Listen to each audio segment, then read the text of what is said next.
माँ का आखिरी खत। माँ पर लिखी हुई कई कहानियों की तरह छोटी सी ये कहानी, जिसका शीर्षक है माँ का आखिरी खत, आपको भावुक कर देगी। इस कहानी को पढ़ने के बाद अगर आप माँ से नाराज़ भी हैं तो ज़्यादा देर तक नाराज़ नहीं रह पाएंगे। रात के 12 बज चुके थे। माँ कभी दरवाजे की तरफ देखती तो कभी एक नज़र घड़ी की तरफ। माँ की आंखों में और चेहरे पर चिंता साफ नज़र आ रही थी। थोड़ी ही देर में दरवाजे की घंटी बजी। माँ ने काफ़ी तेज़ी से दरवाज़ा खोला और सामने बेटे विक्रम और बहू मान्यता को देखकर पूछा, इतनी देर क्यों हो गई? मैं कब से तुम्हारी राह देख रही थी।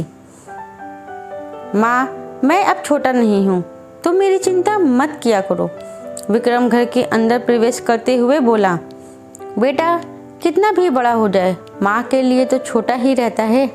चलो छोड़ो, हाथ पैर धो लो, मैं तुम्हारे लिए खाना लगा देती हूँ। माँ ने दरवाज़ा बंद करते हुए कहा, माँ जी, हम बाहर से खाना खाकर आए हैं, आप खा लीजिए, हम सोने जा रहे हैं। बहू मान्यता ने कहा, लेकिन मैंने तो तुम लोगों की पसंद की खीर बनाई है, आओ थोड़ी थोड़ी खा लो। माँ, तुझे एक बार में समझ नहीं आता क्या? तेरी बहू ने कहा ना, हम बाहर से खाना खाकर आए हैं, क्यों परेशान करती हैं? जा तू खीर खा ले और सो जा, और हमें भी शांति से सोने दे। माँ अकेले कैसे खीर खा ले सकती थी और उसे बिना खाए नींद कैसे आ सकती थी, क्योंकि बेटे के इंतजार में उसने भी कुछ नहीं खाया था। वह किचन में गई, एक गिलास पानी पिया और अपने रूम में चली गई। सुबह 10 बजे विक्रम की आंखें खुली। बाजू में मान्यता अभी भी सो रही थी। विक्रम हॉल में आया तो लैपटॉप के पास रखी एक चिट्ठी पर उसकी नज़र पड़ी।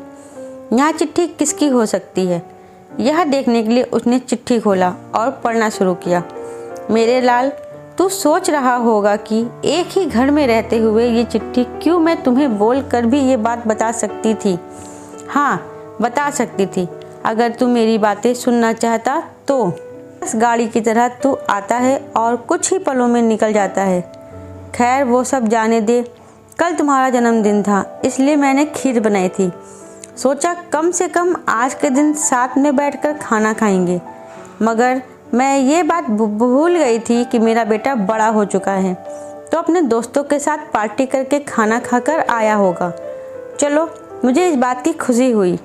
मेरी दवाइयाँ ख़त्म हो गई हैं।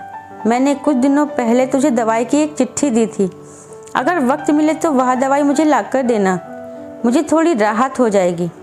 विक्रम को याद आया कि 4-5 दिन पहले माँ ने एक दवाई की चिट्ठी दी थी। उसने अपने ऑफिस के बैग में जाकर उस चिट्ठी को तलाशा और खोलकर देखा। उसमें लिखा था, मुझे कोई ऐसी दवाई ला कर दो जिससे मैं अपने बेटे को भुला सकूं। विक्रम को रियलाइज़ हुआ कि मुझसे बहुत बड़ी गलती हो गई है। उसकी आंखें नम हो गईं। वह तुरंत अपनी माँ के कमरे की तरफ दौड़ा। सबसे पहले उठ जाने वाली माँ आज क्यों नहीं उठी थी, देखकर उसे आश्चर्य हुआ। उसने माँ को उठाने की काफ़ी कोशिश की, लेकिन माँ एक गहरी नींद में सो चुकी थी। विक्रम के पास फूट फूट कर रोने के अलावा और कोई चारा नहीं बचा था। दोस्तों, ये कहने की ज़रूरत नहीं है कि माँ बाप जीवन में कितने मूल्यवान होते हैं। उनके रहते हुए ही उनकी सेवा करो, उनसे प्यार करो। वह चले जाएंगे तो कुछ नहीं कर पाओगे। दोस्तों, मुझे उम्मीद है यह कहानी आपके दिल को जरूर छू गई होगी। दोस्तों, कहानी अच्छी लगी हो तो वीडियो को लाइक जरूर कीजिएगा। चैनल पर नए हो तो चैनल को सब्सक्राइब करना मत भूलिएगा। मिलते हैं अपनी अगली कहानी में, तब तक के लिए राधे राधे।